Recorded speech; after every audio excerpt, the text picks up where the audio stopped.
کہ جو عرش پر خلوہ گر ہوئے تھے، نئے نرالے طلب کے ساما عرب کے مہمان کے لیے تھے،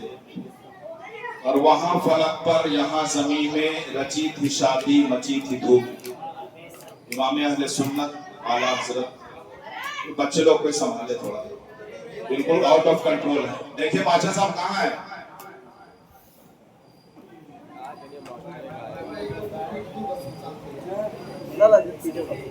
درود پاک پڑھیے، اللہم صلی صلاۃ و سلام علیک یا رسول اللہ، صلاۃ و سلام علیک یا حبیب اللہ صلی اللہ تعالیٰ علیہ وسلم۔ وہاں فلک پر یہاں زمین میں رچی تھی شادی مچی تھی دھومیں، ادھر سے انوار ہنستے آتے ادھر سے نفحات اٹھ رہے تھے، اور نماز اقصیٰ میں تھا یہی صرف آیا ہو معنی اول آخر۔ وہ دست بستہ تھے پیچھے حاضر جو سلطنت آگے کر گئے تھے، وہ دست بستہ تھے پیچھے حاضر جو سلطنت آگے کر گئے تھے۔ عزیزان گرامی وقار، بہت دل جمعی کے ساتھ آپ حضرات نے کلام واضح فرمایا، چاہے نظم ہو یا نثر، یہ دونوں ہی اللہ کے رسول کی نعت کے طریقے ہیں۔ ہم ترنم میں پڑھیں وہ بھی تعریف ہے، اور ایسے بیٹھ کر واعظ و نصیحت کی طرح بیان کریں یہ بھی حضور کی تعریف ہے۔ آج کی رات جسے شب معراج کہا جاتا ہے، ہم کیوں مناتے ہیں؟ اور لوگوں کا یہ جمع خفی جمع ہی اس لیے ہوا ہے تاکہ ہم حضور کی معراج کے واقعات کو سنیں۔ آپ کہاں تشریف لے گئے، معراج کب کرایا گیا آپ کو، اور یہ معراج کیا ہے؟ جتنے بھی معجزات اور انبیاء کرام کو دیے گئے معجزات، جو نبی جس زمانے میں آیا اس زمانے کے اعتبار سے اسے معجزہ عطا کیا۔ میں تھوڑی سی توجہ چاہوں گا۔ جو نبی حضرت عیسیٰ علیہ السلام کے زمانے میں طب کا بڑا زور تھا، میڈیکل کا، طب کا، لوگ بڑے بڑے حکماء اطباء وہ علاج کرتے تھے بڑی بڑی بیماریوں کا، اللہ تبارک و تعالیٰ نے اپنے نبی حضرت عیسیٰ علیہ السلام کو معجزہ دیا، ابرئ الاکمہ والابرص واحیی الموتیٰ باذن اللہ، کہ عیسیٰ علیہ السلام مادرزاد اندھوں کو آنکھ عطا کرتے، طب کا بڑے سے بڑا ماہر، جو ماں کے پیٹ سے اندھا پیدا ہو اسے آنکھ نہیں دے سکتا، بڑے سے بڑا میڈیکل سائنس کا ماہر ڈاکٹر، بعد میں روشنی چلی جائے تو اسے لوٹائی جا سکتی ہے، لیکن جو ماں کے پیٹ سے بائی بون اندھا ہوگا اسے روشنی آنکھ کی نہیں دی جا سکتی۔ لیکن یہ معجزہ حضرت عیسیٰ علیہ السلام کو اس زمانے میں دیا۔ جو کوڑ والا ہوگا اسے شفا کا معجزہ اللہ تبارک و تعالیٰ نے دیا، کہ اس کے ہاتھ پھیر دیتے گا جسم کے اوپر تو سفید داغ کا جو مرض ہوتا برس کا وہ دور ہو جاتا، اور اللہ کا حکم دیتے تو مردہ زندہ ہو جاتا۔ حضرت موسیٰ علیہ السلام کو معجزہ عطا کیا گیا۔ یہ میں تمہیدی گفتگو تھوڑی سی آپ سماعت کریں تاکہ آپ کو اصل موضوع کو سمجھنے میں آسانی ہو۔ جو زمانہ جیسا تھا اس کے تقاضے کے اعتبار سے جو تقاضا کر رہا تھا، جو ڈیمانڈ تھا زمانے کا، اس زمانے کے حساب سے اللہ تبارک و تعالیٰ نے معجزہ دیا۔ موسیٰ علیہ السلام کے زمانے میں جادوگروں کا زور تھا، بڑے بڑے جادوگر جادو دکھا رہے تھے۔ حضرت موسیٰ کو ید بیضا دیا گیا، اور سانپ، اس وقت کے جادوگر اپنے جادو سے سانپ بناتے تھے۔ حضرت موسیٰ علیہ السلام کو کوہ طور پر بلا کر کے عصا کا معجزہ دیا کہ جاؤ اور موسیٰ تم ان کے سامنے یہ ڈالنا، یہ اژدہا بن جائے گا، اور باقاعدہ اس کی پریکٹس اللہ تبارک و تعالیٰ نے کرائی کہ جب موسیٰ علیہ السلام نے عصا کو ڈالا تو ڈر گئے حضرت موسیٰ۔ اللہ تبارک و تعالیٰ نے فرمایا کہ موسیٰ ڈرو نہیں، پکڑ لو، ڈرو جاؤ نہیں، پکڑ لو، کیونکہ آج یہ ڈر گئے ڈائریکٹ اگر معجزہ جا کر دکھائیں گے اور وہاں حکم ہوگا کہ عصا ڈالو اور سانپ بن جائے گا، وہاں موسیٰ ڈر جائیں گے تو معجزے کا جو مقصد ہے وہ فوت ہو جائے گا۔ اللہ تبارک و تعالیٰ نے معجزہ دیا اور اس کی پریکٹس، اس کی مشق بھی کرائی۔ الغرض جس زمانے میں جو بھی تقاضا تھا اس تقاضے کے اعتبار سے وہ معجزات عطا کیے گئے۔ اب ہمارے نبی آخر الزمان صلی اللہ تعالیٰ علیہ وسلم یہ آخری نبی ہے۔ اب واقعات معراج اب ہمیشہ سنتے ہیں، تھوڑا الگ میں بیان کرتا ہوں۔ ہمیں جب رسول اللہ صلی اللہ علیہ وسلم کو مبعوث فرمایا اللہ تبارک و تعالیٰ نے، تو آخری نبی بنا کر بھیجا، اور قیامت تک آنے والے جتنے بھی لوگ ہیں ان سب کے لیے نبی بنا کر بھیجا، اب دوسرا کوئی نبی نہیں۔ تو اب جب قیامت تک کوئی نبی نہیں آئے گا اور ہر زمانے کے نبی بنا کر بھیجے گئے، تو معجزات بھی اس معیار کے دینے تھے کہ جو بھی زمانہ آئے اور زمانہ جتنی بھی ترقی کرتا جائے، نبی کا معجزہ اس وقت موجود ہے، نبی کا معجزہ موجود ہے۔ معجزات حضور کے چاند کے 2 ٹکڑے کر دینا یہ کوئی چھوٹا کام نہیں، یہ بھی عظیم معجزہ ہے۔ سورج کو پلٹانا یہ بھی عظیم معجزہ ہے۔ پتھر کو جو ہے وہ پانی کے اوپر ترانا یہ بھی عظیم معجزہ ہے۔ حضرت عیسیٰ علیہ السلام نے مردے کو زندہ کیا، لیکن میرے نبی کا یہ معجزہ ہے کہ حضور مردے کی، تو یہ مردہ وہ ہوتا ہے جس کے اندر کبھی جان تھی، کبھی بولتا تھا، قوت گویائی تھی، پھر وہ مر گیا، پھر اسے زندہ کیا، وہ بولنے لگا۔ لیکن میرے نبی کی یہ شان ہے کہ جس نے کبھی بولنا سیکھا ہی نہیں، اس کنکری سے بھی کلمہ پڑھوایا، اس کنکری سے۔ تو یہ معجزہ، یہ سب معجزے بھی چھوٹے نہیں ہیں، لیکن جو سب سے عظیم معجزے 2 بیان کیے گئے ہیں، اس میں سے ایک معجزہ قرآن مجید ہے کہ قیامت تک کے لیے یہ عظیم معجزہ ہے، اور دوسرا یہ معراج النبی کا معجزہ ہے۔ اللہ تبارک و تعالیٰ یہ جانتا، اللہ رب العزت وہ دنیا کی تخلیق کرنے والا اللہ تبارک و تعالیٰ جانتا تھا کہ ایک زمانہ آئے گا کہ لوگ خلاؤں میں پرواز کریں گے۔ تب اس وقت جب وہ اسپیس کے اندر جائیں گے، خلا میں پرواز کریں گے اور راکٹ بنا کر کے آسمانوں کی طرف اڑنے لگیں گے، اس وقت لوگ کہیں گے کہ ہمیں مذہب کی ضرورت نہیں ہے، کہ ہم تو مذہب سے اوپر اٹھ چکے ہیں، کہ جو نبی تھے وہ تو بس گھوڑے کھچر کے اوپر سواری کیا، اور ہم تو جب خلا کے اندر جا رہے ہیں، ہم چاند کے اوپر جا رہے ہیں، اور ہم یہاں سورج کے اوپر کمندے ڈال رہے ہیں، تو ہمیں مذہب کی کیا ضرورت؟ تو اللہ تبارک و تعالیٰ نے آخری نبی کو معراج کرایا کہ آج تم چاند پر جا رہے ہو، اور جس چاند کے اوپر جا کر تم پانی کے تلاش میں ہو، اس چاند کے اوپر پہلے ہی نبی کی قدم پڑ چکے، اس چاند کو حضور نے پہلے ہی ٹکڑے کر دیا۔ تو یہاں اس کے علاوہ آج اگر اسپیڈ ناپی جائے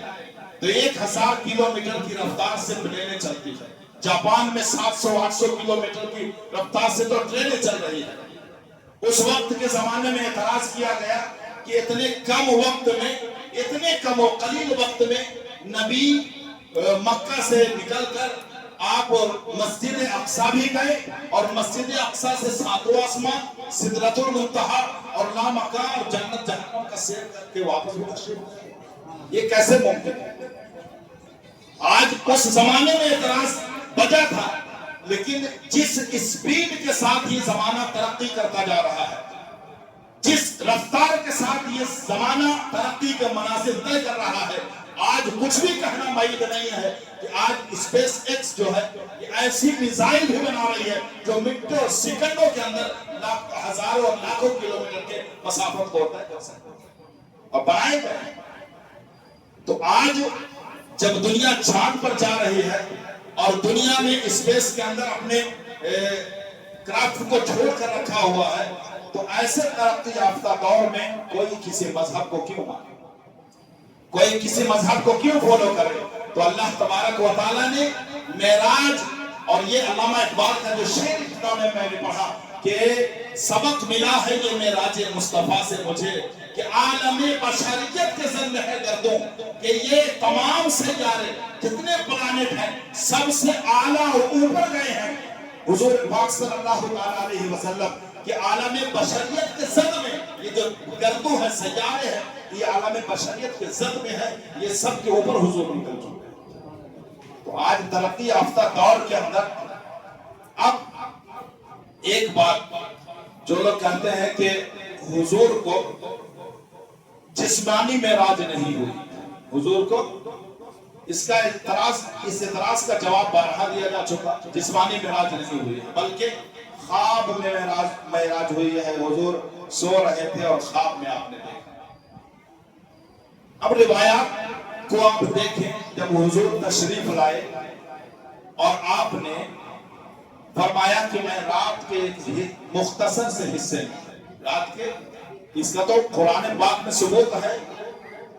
قرآن پاک تو فرماتا ہے 3 منازل میں معراج ہوئے ہیں، 3 منزلیں ہیں۔ ایک منزل حضرت ام ہانی کے گھر سے، مسجد حرام جسے کہا گیا، مکہ سے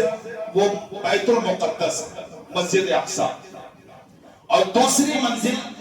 وہاں سے لے کر کے سدرۃ المنتہا ہے، اور تیسری منزل سدرۃ المنتہا سے لامکہ ہے۔ یہ 3 منازل میں معراج ہوا۔ اب حضور پاک صلی اللہ علیہ وسلم جب معراج سے تشریف لائے اور آپ نے اعلان فرمایا کہ میں رات کے مختصر سے حصے میں جا کر کے جنت کو دیکھ آیا، جہنم کا مشاہدہ کرایا، 7 آسمان کے اوپر گیا، تو لوگوں نے اعتراض کرنا شروع کر دیا۔ ابو جہل دوڑتا ہوا آیا حضرت ابو بکر کے پاس اور کہا تمہارے دوست نے یہ دعویٰ کیا ہے، محمد یہ کہتے ہیں کہ وہ رات کے چھوٹے سے حصے میں، لیلا جو نکرہ کا صیغہ ہے، قرآن پاک کہتا ہے مختصر سے حصے میں وہ جا کر کے واپس آ گئے۔ یہ عقل میں آنے والی بات ہے کیا؟ وہاں پر اگر حضور خواب کی بات کہہ رہے تھے تو کسی کو کیا اعتراض ہوگا؟ آج جو لوگ جسمانی معراج کا انکار کرتے ہیں ان کو یہ جواب ہے کہ اگر اس وقت حضور نے خواب کی بات کی تھی کہ میں کہوں کہ میں رات میں سویا اور رات کے ایک حصے میں سویا، میری آنکھ لگی، میں خواب میں برطانیہ گیا، نیو یارک گیا، لندن گیا، جاپان گیا، چائنا گیا، ماریشس گیا، گھوم کر آیا، تو آپ کوئی اعتراض کریں گے؟ ارے خواب میں بندہ کہیں بھی جا سکتا ہے۔ اس وقت کے کفار کا اعتراض اور واویلا کرنا اور ہنگامہ مچانا اور صحابہ کرام سے بالخصوص صدیق اکبر سے یہ کہنا کہ یہ تمہارے دوست یہ کہتے ہیں کہ رات کے مختصر سے حصے میں جا کر آئے ہیں، تو حضور نے اس وقت معراج منامی کی بات نہیں کری تھی بلکہ معراج جسمانی کی بات کہی تھی کہ میں جسم کے ساتھ گیا اور جا گیا، تب تو کفار نے ہنگامہ مچایا۔ تو اتنی سی بات بھی لوگوں کے سمجھ میں نہیں آتی ہے، اور کفار کا اعتراض اگر حضور خواب کی بات کرتے تو کوئی اعتراض نہیں کرتا۔ یہ کیا بعید ہے، یہ کیا بعید ہے خواب میں تو بندہ رات میں کہیں بھی جائے۔ تو یہ معراج جسمانی تھی، اور جب حضور معراج سے تشریف لا کر اب جب صدیق اکبر سے پوچھا ابو جہل نے، وہ ابو جہل نہیں تھا، اسے ابو الحکم کہا جاتا تھا۔ اسے جاہل صرف وہ نہیں ہوتا کہ جو پڑھا لکھا نہ ہو، جاہل صرف الٹریٹ یا ان پڑھ کو نہیں کہتے، پڑھا لکھا انسان جو حقیقت کو تسلیم نہ کرے وہ بھی جاہل۔ پڑھا لکھا ایجوکیٹڈ انسان اگر وہ حقیقت دیکھ رہا ہے اور اس حقیقت کو تسلیم نہیں کرے